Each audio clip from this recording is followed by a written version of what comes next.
Assalamualaikum warahmatullahi wabarakatuh. Perkenalkan, kami dari kelompok 5, Gizi 5C, mata kuliah epidemiologi. Hari ini akan membahas tentang epidemiologi anemia. Kelompok 5 beranggotakan saya, Safira Rasta Ardiani, Saidah Sahowah, Sepia Zara Latifah, dan Rikza Nazli Maulina. Next. Definisi anemia.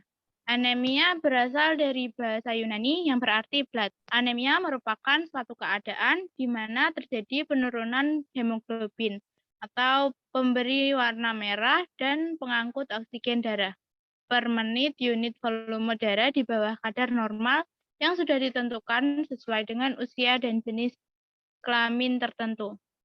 Pada ketentuan WHO, orang-orang yang mengalami anemia, kadar hemoglobinnya akan berada di angka kurang dari 12 gram hemoglobin per desiliter darah untuk yang perempuan dan kurang dari 14 gram hemoglobin per desiliter darah untuk yang laki-laki dengan hematokritnya kurang dari 34%.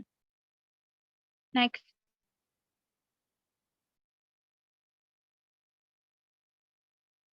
Penyebab dari anemia menurut Arisman 2004, secara umum ada 3 faktor penyebab anemia defisit zat besi. Yang pertama yaitu kehilangan darah secara kronis. Pada laki-laki, kehilangan darah biasanya disebabkan oleh proses pendarahan akibat penyakit atau trauma, atau bisa juga pengobatan penyakit. Namun pada perempuan, kehilangan darah terjadi secara alamiah setiap bulannya, atau disebut dengan menstruasi.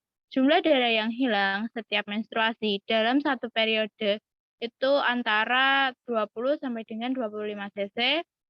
Dengan hal ini disimpulkan bahwa perempuan kehilangan zat besi sebesar 12,5 sampai dengan 15 mg per bulannya atau 0,5 mg per harinya. Apabila dijumlahkan dengan energi basal, maka jumlah total zat besi yang hilang itu sebesar 1,25 mg per hari. Kehilangan darah juga bisa disebabkan oleh infeksi parasit seperti cacing, Schistosoma, dan Trichustirusia. Yang kedua yaitu asupan dan zat besi tidak adekuat. Makanan yang mengandung zat besi merupakan bahan makanan yang berasal dari sumber protein hewani, yang mana mengandung zat besi serapan dan zat besi makanan sebesar 20% sampai dengan 30%. Yang sebagian besar penduduk di negara berkembang belum menghadirkan bahan makanan tersebut di dalam rumahnya. Namun mereka memiliki kebiasaan mengkonsumsi makanan yang dapat mengganggu penyerapan zat besi seperti kopi dan teh pada saat secara bersamaan dengan makan. Minum teh dan kopi setelah makan dapat menyebabkan terjadinya hambatan dalam penyerapan zat besi sampai dengan 80%. Faktor penyebab yang ketiga yaitu dalam upaya peningkatan kesehatan penderita anemia perlu adanya asupan zat besi harian untuk mengganti zat besi yang hilang. Kebutuhan zat besi akan meningkat selama kehamilan, masa balita, anak usia sekolah, dan masa remaja. Pada masa-masa tersebut, terjadi proses tumbuh kembang yang cepat sehingga membutuhkan banyak zat besi. Menurut FAO WHO 1992, penyebab anemia terbagi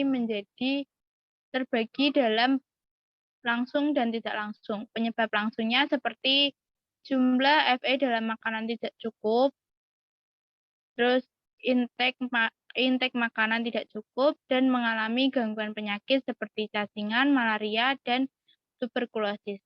Sebab yang tidak langsung yaitu rendahnya perhatian terhadap wanita dalam keluarga. Dalam keluarga wanita mengeluarkan energi yang lebih banyak. Kemudian distribusi makanan tidak menguntungkan bagi ibu dan anak, dan kurangnya perhatian terhadap kaum perempuan. Sebab yang mendasar yaitu rendahnya pendidikan, rendahnya kemampuan daya beli, status sosial yang rendah, dan geografis yang buruk. Yang selanjutnya, next. Selanjutnya akan dijelaskan oleh rekan saya, Saidah Zahwa, dipersilahkan. Baik, selanjutnya yaitu tanda dan gejala dari anemia. Yang pertama yaitu menurut Arisman 2002, tanda dan gejala-gejala dari anemia terdiri dari yang pertama pucat, kedua mudah lelah, ketiga berdebar, keempat takikardi, kelima sesak nafas, keenam anoreksia, ketujuh kepekaan infeksi meningkat, kedelapan kelainan perilaku tertentu, dan yang terakhir yaitu intelektual dan kemampuan kerja menurun. Sedangkan menurut Supariasa dan kawan-kawan tahun 2000, tanda dan gejala-gejala klinis dari anemia terdiri dari yang pertama yaitu lelah, selanjutnya lemah, lesu, bibir pucat, nafsu makan berkurang, yang selanjutnya yaitu pusing, dan yang terakhir yaitu mudah mengantuk.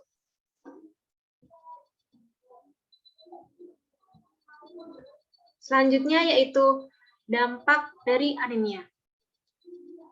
Menurut Badan Dunia, WHO dan FAO tahun 1992, dikemukakan dampak negatif dari anemia berbagai kelompok usia sebagai berikut.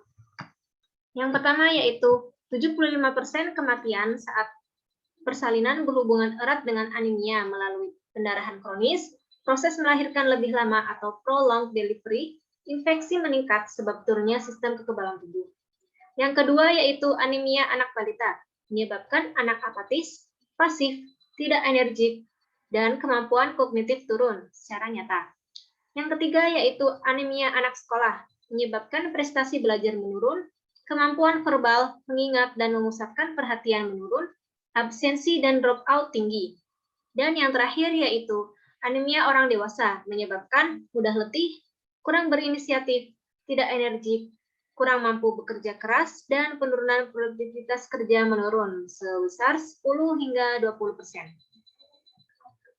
Sedangkan menurut Demeyer tahun 1995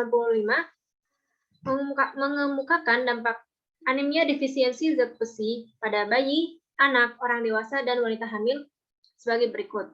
Yang pertama yaitu pada bayi dan anak.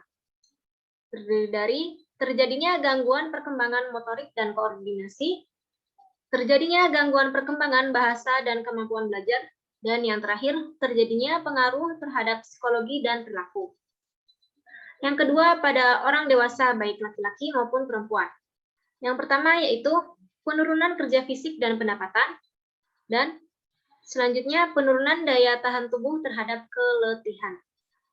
Yang terakhir yaitu wanita hamil. Yang pertama, terjadinya peningkatan angka kesakitan dan kematian ibu. Yang kedua, terjadinya peningkatan angka kesakitan dan kematian janin atau bayi.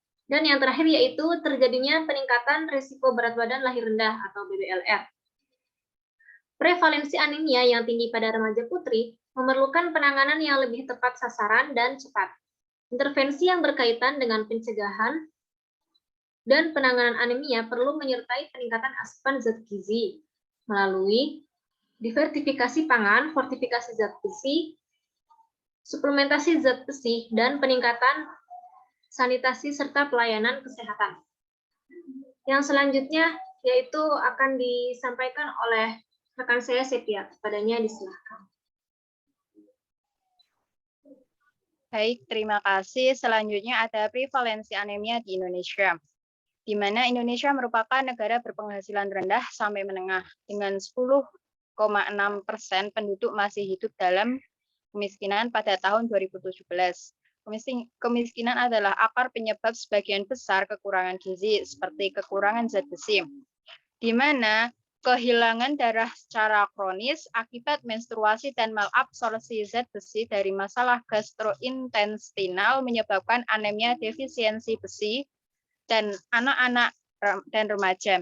Menurut Dinas Kabupaten Jepara 2018, angka kejadian anemia defisiensi besi di Kabupaten Jepara mencapai angka 1.879 orang pada siswa. SMA, MA, SMK. Berdasarkan hasil survei tahun 2018, Dinas Kesehatan Kabupaten Jepara melaksanakan surveillance terhadap remaja di 21 sekolah yang ada di Kabupaten Jepara, menunjukkan hasil sasaran 59.057 dengan kumulatif 249.100 dengan rata-rata per bulan 20.754 dan jumlah persentase kumulatif 35,1%. Orang siswa perempuan yang dinyatakan mengalami risiko anemia defisiensi besi melalui penilaian status kesehatan sakit yang diderita 13 tahun lalu. Dengan keluhan sakit 1 bulan, paling utama, riwayat penyakit infeksi mempengaruhi metabolisme dan utilisasi zat besi untuk pembekuan hemoglobin dalam darah. Kemudian berikut ada data prevalensi sekolah dan daerah yang melakukan surveillance penyakit anemia di Indonesia. Yang pertama ada SMK Islam Jepara, di mana 80 siswa, 56 siswa didapatkan mengalami anemia. Dengan dijelaskan ada hubungan bermakna antara MT dengan kejadian anemia. Kemudian yang kedua ada SMK Bekasi. Dalam penelitian surveillance ini didapatkan bahwa 106 orang dari 343 siswi mengalami anemia. Hasil menunjukkan kejadian anemia disebabkan oleh beberapa multifaktor. Yang pertama menstruasi atau haid, status gizi, tingkat pendidikan ibu, dan asupan zat besi serta protein.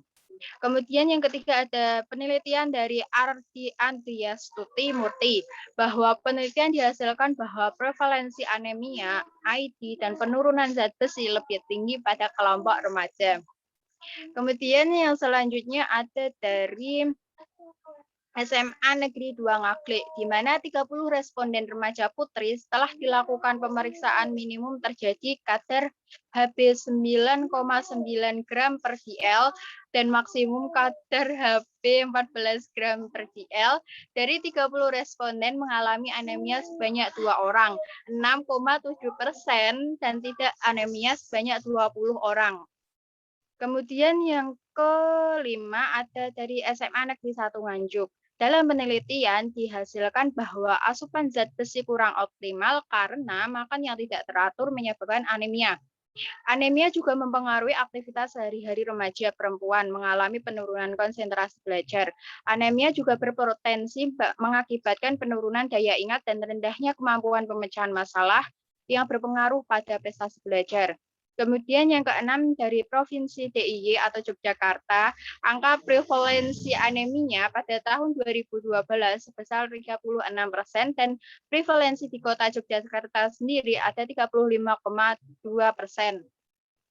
Kemudian yang ketujuh ada dari Dinas Kesehatan Provinsi Sulawesi Tengah, di mana dari hasil penelitian pada tahun 2014 dihasilkan bahwa kejadian anemia pada remaja usia 10-14 tahun sebanyak 337 orang dari 200.609.164 jiwa dan usia 16-18 sebanyak 374, 0,14% dari 200.067.640.000 jiwa. Tahun 2015 terjadi peningkatan anemia pada remaja kelompok usia 10-14 tahun, terdiri dari 430 orang.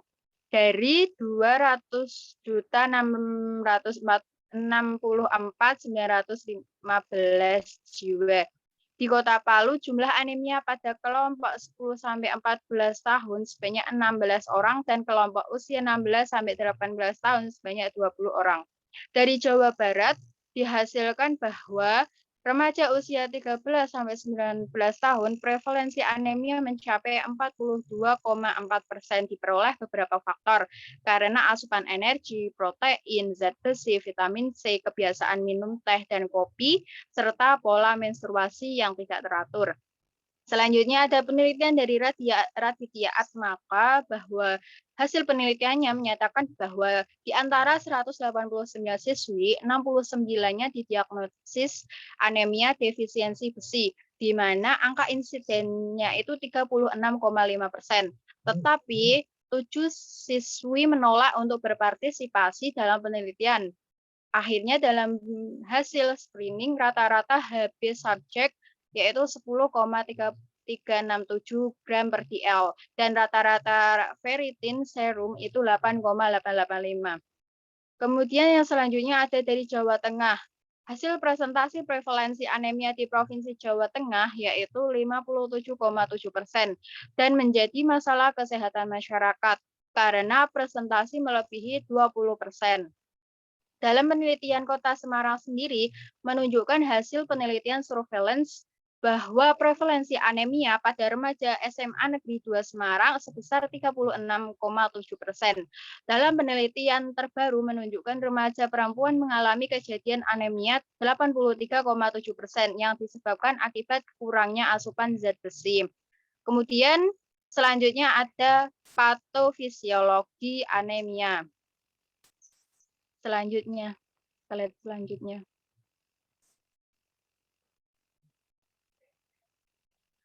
Di mana anemia gizi besi dapat terjadi ketika pasokan zat besi mencukupi untuk pembentukan sel darah merah dengan optimal, karena sel-sel darah merah yang terbentuk akan berukuran lebih kecil. Simpanan besi pun dalam tubuh termasuk besi plasma akan habis dipakai. Kemudian konsentrasi transferin serum akan mengikat besi untuk transportasinya menurun. Simpanan zat besi yang kurang akan menyebabkan depresi zat massa sel darah merah dengan hemoglobin di bawah normal atau kurang. Dan yang terjadi adalah pengangkutan darah ke sel-sel di berbagai bagian tubuh juga dalam kondisi di bawah normal. Bahwa zat besi yang dibutuhkan untuk hemopoiesis itu juga diperlukan dalam beberapa enzim sebagai faktor penggiat. Anemia gizi besi dapat terjadi ketika pasokan besi tidak mencukupi pembentukan sel darah merah dengan optimal. Baik, selanjutnya, materi selanjutnya akan disampaikan oleh rekan saya, Rikza. Kepadanya disilahkan.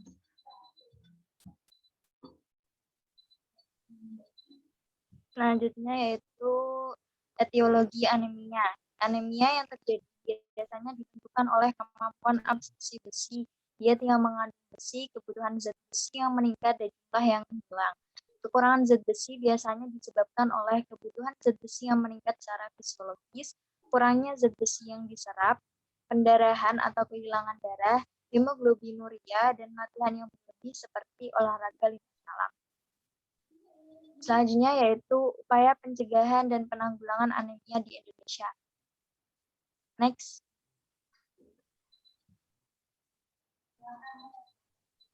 Upaya yang dapat dilakukan dalam pencegahan dan penanggulangan anemia yaitu konseling yang dapat membantu memilih bahan makanan dengan kadar besi yang cukup secara rutin pada usia remaja. Selanjutnya, meningkatkan konsumsi besi. Peningkatan konsumsi besi yang bersumber dari protein hewani seperti daging, ikan, unggas, juga makanan laut. Hindari konsumsi kopi, teh, minuman ringan yang mengandung karbonat, dan minum susu pada saat makan. Selanjutnya, suplementasi tablet Fe. Merupakan salah satu cara yang dapat dilakukan untuk menanggulangi anemia di daerah yang memiliki prevalensi tinggi. Suplemen tablet tambah darah diperlukan ketika zat besi yang tersedia di makanan belum cukup. Pemberian TTD secara rutin dalam jangka waktu tertentu dapat meningkatkan kadar hemoglobin secara cepat dan dapat meningkatkan simpanan besi dalam tubuh. Dosis pemberian suplementasi besi pada remaja dengan dosis 1 mg per kilogram per BB per hari. Selanjutnya, fortifikasi zat besi. Fortifikasi merupakan penambahan jenis zat gizi ke dalam bahan pangan untuk meningkatkan kualitas pangan.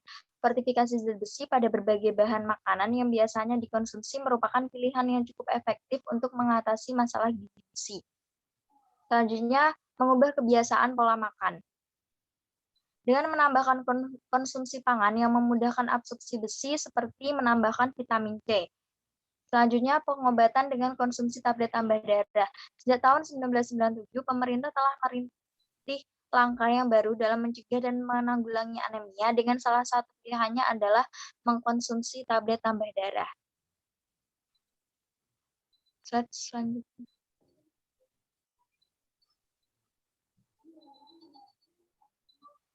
Sekian penjelasan mengenai epidemiologi anemia dari kelompok 5. Terima kasih dan semoga bermanfaat. Wassalamualaikum warahmatullahi wabarakatuh.